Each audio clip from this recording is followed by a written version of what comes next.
I am Victor Powell, 45 years old, the founder of Nexus Technologies, a tech company specializing in supply chain management software, headquartered in San Francisco, California. After more than 2 decades of sweat and tears, I transformed Nexus from an idea in a small Mission District apartment into a business worth $200 million.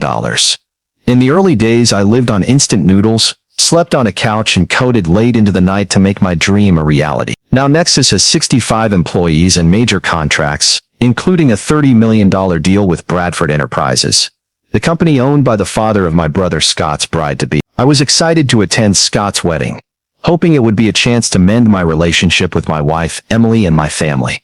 But I never expected that Emily, the woman I love, would push me into a situation that made that multi-million-dollar contract the center of a confrontation. Before diving into the story, comment where you're watching from, and don't forget to subscribe so you never miss the latest video. I grew up in San Francisco, where the tree-lined streets of the Presidio and Crissy Field Beach were my playground, with Scott. Just 2 years apart, we used to ride bikes across the Golden Gate Bridge, play basketball at sunset, and eat identical lunchboxes prepared by my mom, Judith. My dad, Robert, taught us to fish in San Francisco Bay during family vacations. Those memories were warm, safe, and uncomplicated. But things changed when we hit high school.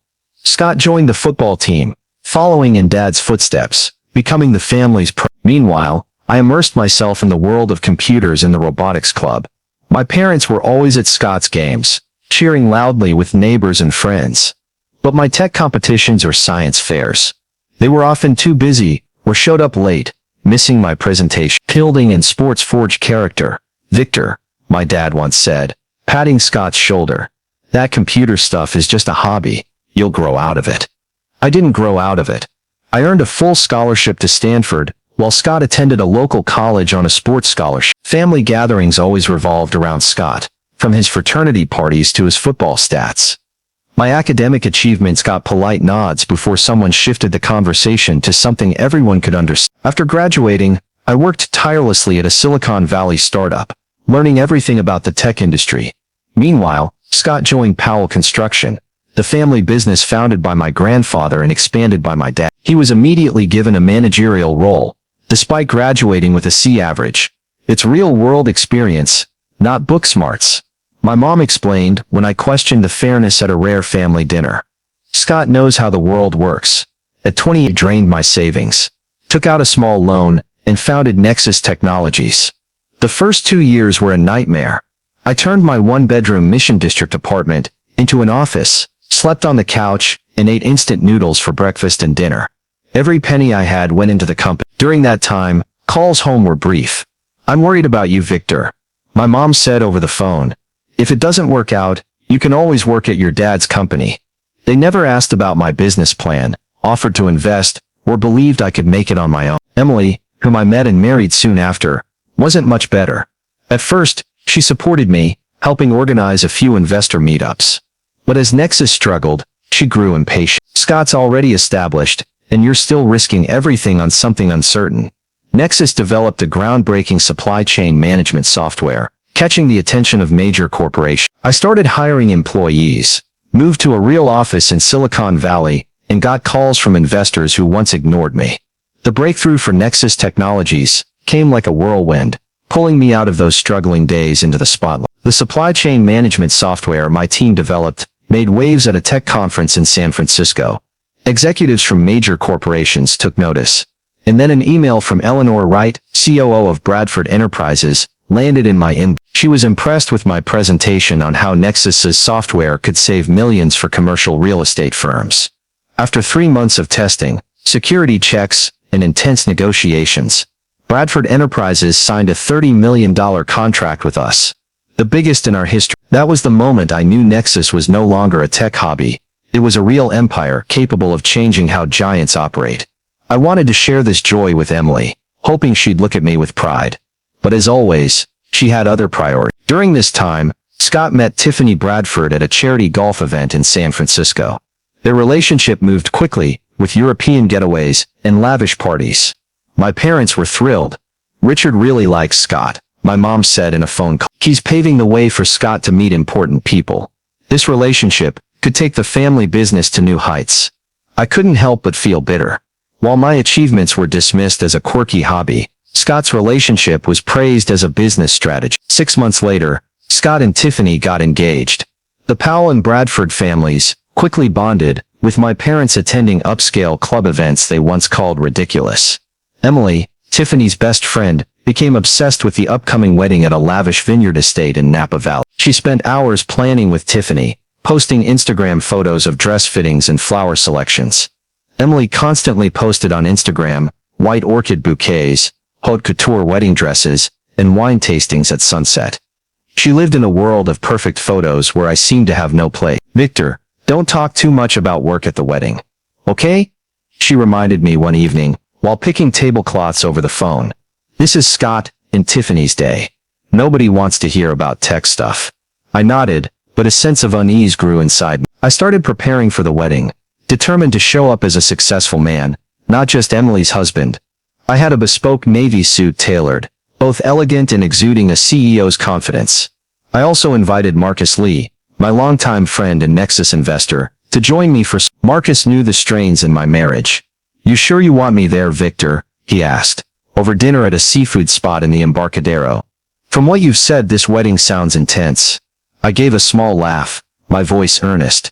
"That's exactly why I need you. Having someone who gets who I really am will keep me grounded." Marcus nodded, but his eyes were full of concern. The night before the wedding, I called Emily, hoping to connect before things got hectic. She was in Napa, swamped with last-minute detail. "I just wanted to say I'm really happy for Scott," I said when she picked up. "And I'm looking forward to tomorrow." Emily's voice came through, distracted. "Thanks, Victor.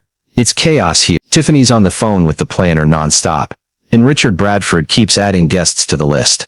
"You good?" I hesitated, wanting to mention the contract, that I'd be meeting Richard Bradford who signed with Nexus, but instead asked, "Need any help?" She replied quickly, "No, it's all set. All about the seating. We had to shuffle things a bit because of extra guests. But it's sorted. See you tomorrow." She hung up before I could ask more. A bad feeling crept in, but I brushed it off. Tomorrow I'd be. The Bradford estate in Napa Valley appeared before me like a lavish painting, with endless vineyards hugging gravel paths leading to the main building. As Marcus Lee and I drove my Tesla down the tree-lined road, sunlight glinted off wine glasses in the hands of guests chatting lively around a marble fountain. Scott and Tiffany's wedding wasn't just a family event, it was a power display for San Francisco's. Luxury cars like Bentleys and Rolls-Royces lined up, and symphony music from a string quartet blended with the scent of white orchids. But amid the grandeur, I felt out of place, like I didn't belong. Marcus, beside me, let out a low whistle. "You didn't say it'd be this extravagant," he said, adjusting his tie. "First time here," I replied, hiding the unease rising within me. A staff member in a crisp white uniform opened the car door, smiling professionally. "Welcome to the Bradford Powell weddings." We stepped into the garden, where guests in ball gowns and bespoke suits sipped champagne, discussing real estate and investments.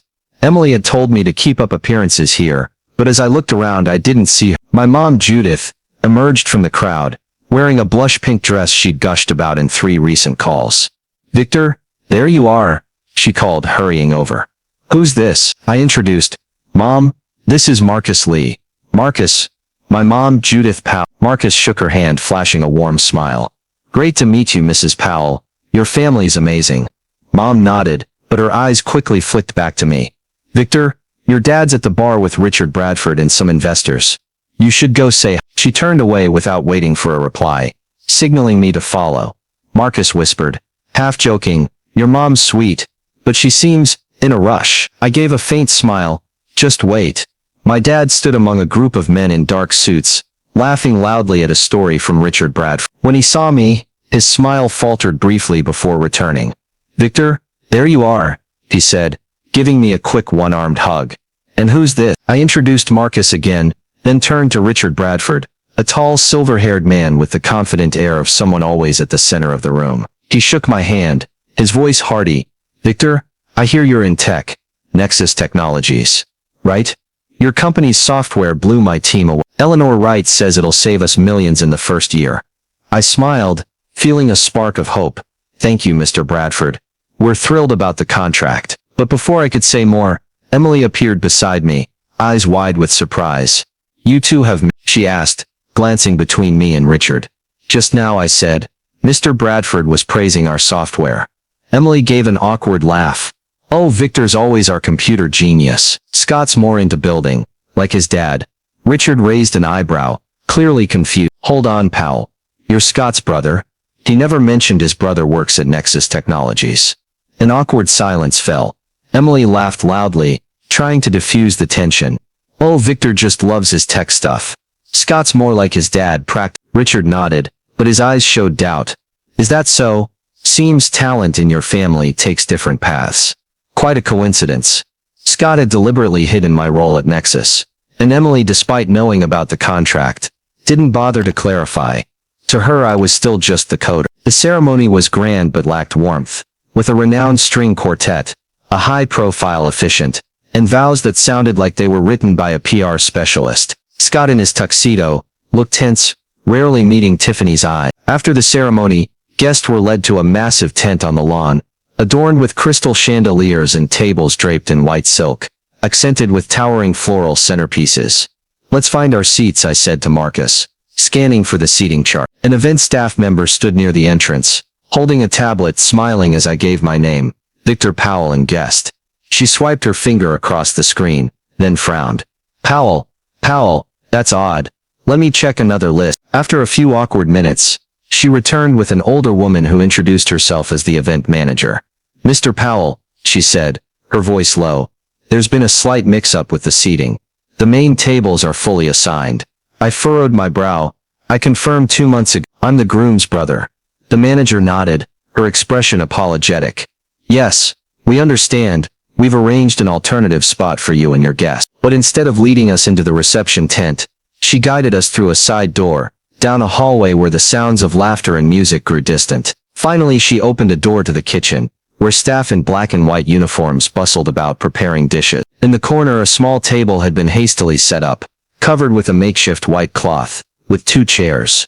What is this? I exclaimed, a flush of heat spreading across my face. The manager stammered, We're sorry for the inconvenience. The bride made last-minute seating changes to accommodate key business associates. Business associates? I repeated, my voice hardening. The manager looked flustered. I wasn't informed of the details. I'm just following instructions. Before she could say more, Emily appeared in the doorway, holding a glass of champagne, her eyes gleaming with smugness. Is there a problem? She asked, her tone falsely sweet. Yes, I replied, trying to stay calm. You seated Marcus and me in the kitchen. I'm the groom's brother. Emily took a sip of champagne, smirking disdainfully.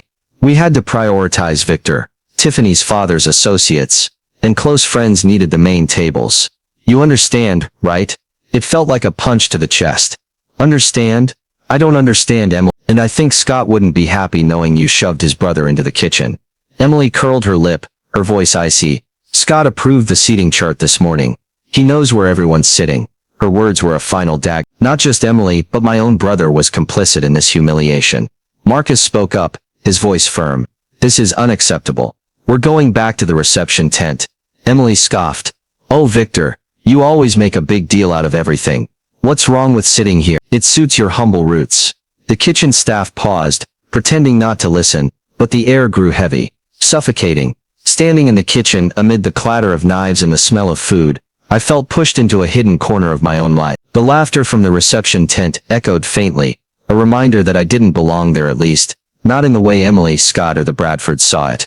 Emily's contemptuous look lingered in my mind, along with her cold admission that Scott had agreed to seat me here. It was a fire that burned away the hope of reconciliation I'd brought to this wedding. Marcus stood beside me, his eyes filled with concern, but resolute. Victor, you can't let this slide, he said, his voice low. They're not just insulting you, they're insulting everything you've built. I nodded, but inside a storm of emotions raged. Anger, hurt. I turned to Emily, trying to keep my voice steady. You think I'll sit here, in the kitchen, like I don't exist? You think Nexus Technologies, the company supplying software to Tiffany's father's firm, doesn't deserve respect? Emily shrugged, taking another sip of champagne. Victor, don't overreact. This is Scott and Tiffany's wedding. Your little company doesn't matter here. Her words were a final blow, shattering any illusion that she'd ever understand my work. I looked at her, the woman I'd loved and sacrificed for over 15 years. and realized she didn't just know nothing about my work. She didn't want to know. We'll talk later, I said, my voice cold as ice. Marcus, I need a minute alone. Can you wait out? Marcus nodded, placing a hand on my shoulder. Stay calm, Victor. You know what to do. He left, leaving me alone in the noisy kitchen. I stepped into a nearby bathroom, locked the door and leaned against the cold wall. In the mirror I saw a tired man, but his eyes still burned with an unquenchable fire. I recalled the times Emily belittled my work, when she mocked me for working late, when she skipped Nexus's first product launch because she was busy picking flowers with Tiffany, when she called Nexus a silly hobby in front of friends. I remembered family gatherings where my parents only talked about Scott and Powell construction, while my achievements were brushed off as an insignificant story. And now at this wedding, they'd put me in the kitchen, not for lack of space but because they didn't think I deserved a seat at the main table. I returned to the reception tent, head held high, my navy suit still crisp. Emily, Scott and Richard Bradford were at the main table, laughing with important guests. When I approached, Richard saw me first, his expression shifting from surprise to irritation. Victor, he said, sitting up straighter, we're discussing business. Does this concern you? I smiled, my voice calm but sharp. Yes, you're talking about the software my company, Nexus Technologies, developed, the software you just praised for saving millions. Scott looked at me, his smile crumbling. Victor, maybe we can talk about this later. We're busy. I shook my head. No, Scott, now's the perfect time. Using your wedding to discuss business while seating your brother in the kitchen. Very efficient. The atmosphere around the table grew tense. Guests exchanged glances. Emily cut in, her voice sharp. Victor, it was just a seating error. Don't make a scene. I looked straight at her. An error? Funny, when the CEO of the company you just paid $30 million is seated with the kitchen staff, while business associates get priority. Richard frowned. 30 million? What are you talking about, Vic? I kept my voice even. I'm the founder and CEO of Nexus Technologies. The software you were just bragging about was created by me and my team. Richard turned to Scott, his voice harsh. You didn't say your brother was heading Nexus, Scott stammered, flustered. I didn't think it mattered at the time. Not important? I echoed, my voice low but cutting. You didn't think it was worth mentioning that your brother provides the technology your father-in-law invested millions? Emily interjected, her voice shrill. Victor, enough. You're ruining Scott's wedding. I pulled out my phone, dialed Gregory again. My eyes locked on Scott. Greg, it's me. Cancel the Bradford Enterprises contract now. I want the paperwork ready by Monday. Scott paled, his mouth opening but no words coming out. Richard stood abruptly, his voice furious. Victor, what are you doing? I raised a hand, continuing on the phone. No, not a negotiation. It's final. Emily nearly screamed.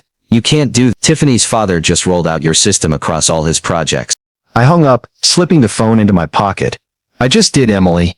Nexus Technologies doesn't work with people who lack basic professional respect. If this is how you treat my CEO, I don't trust a long-term partnership. Richard shook his head, his voice trembling. You're canceling a $30 million contract over a seat?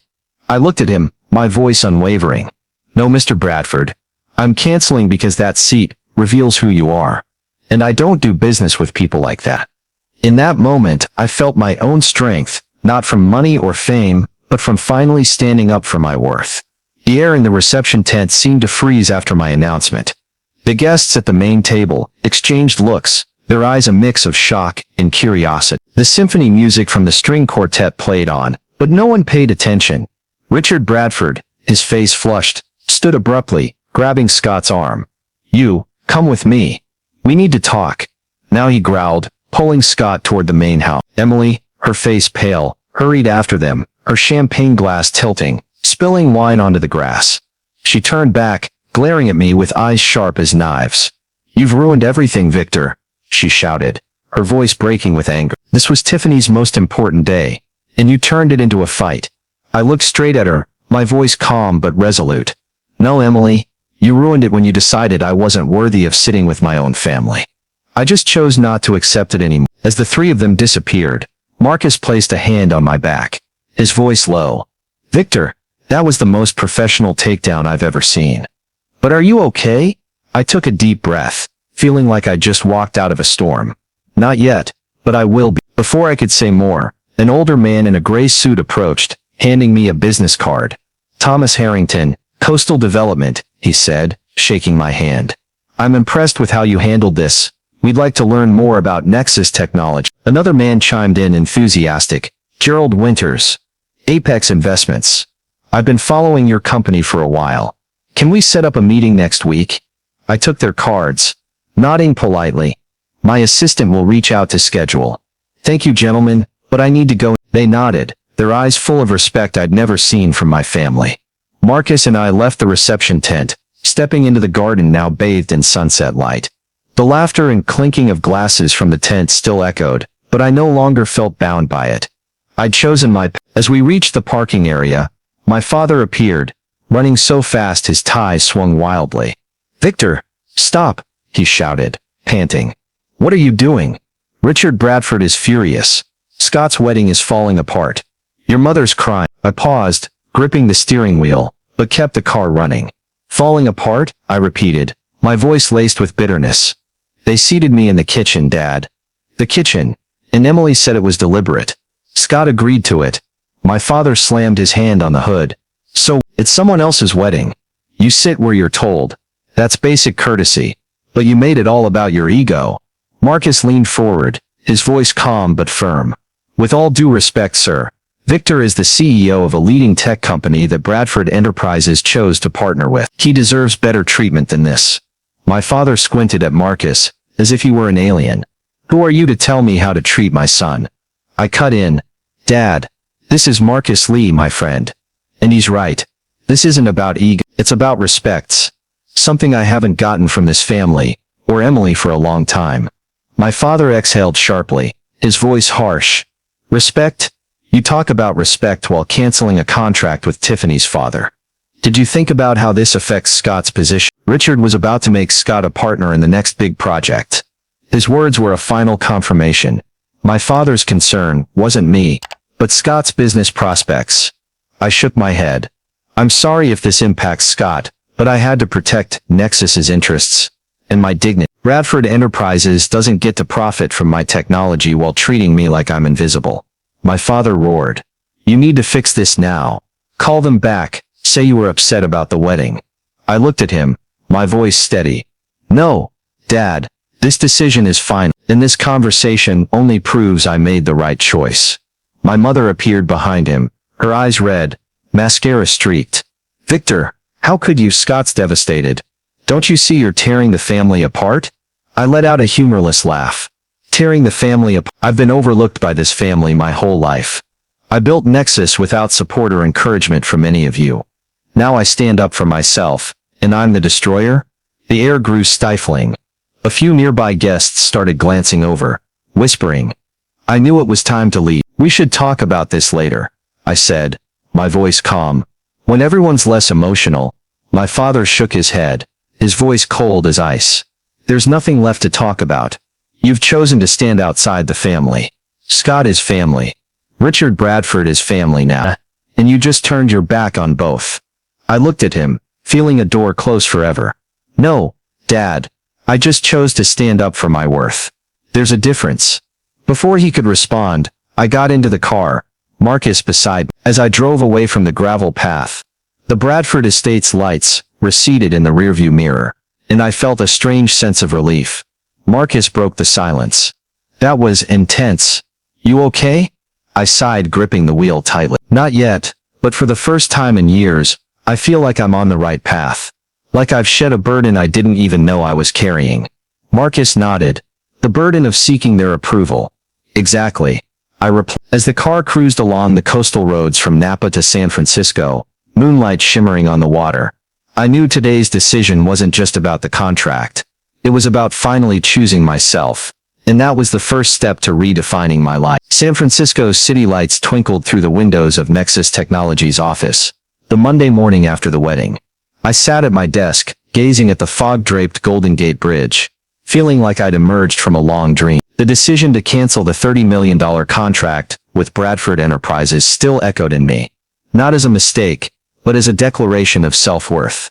But stepping into the office, I knew I had to face the consequence. That contract accounted for 22% of Nexus's projected revenue this year, and my team was waiting for an explanation. I took a deep breath, bracing for a long day.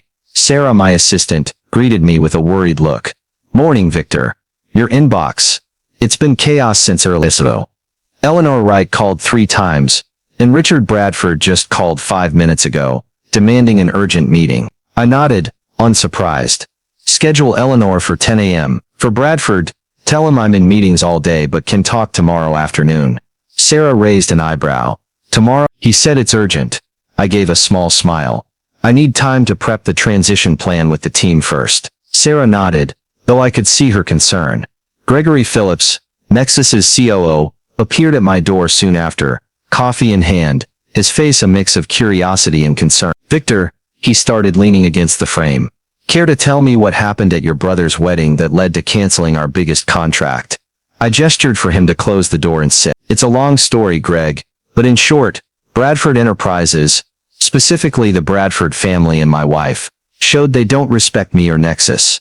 I decided we shouldn't work with people like that. I briefly recounted the kitchen humiliation, how Emily and Scott were complicit in seating me there, and my decision to cancel the contract at the reception. Gregory listened, nodding occasionally. When I finished, he said, I want to say I'm shocked, but knowing what I do about your family, it's not that surprising. The question now is, how do we move forward? I nodded, shifting into CEO mode.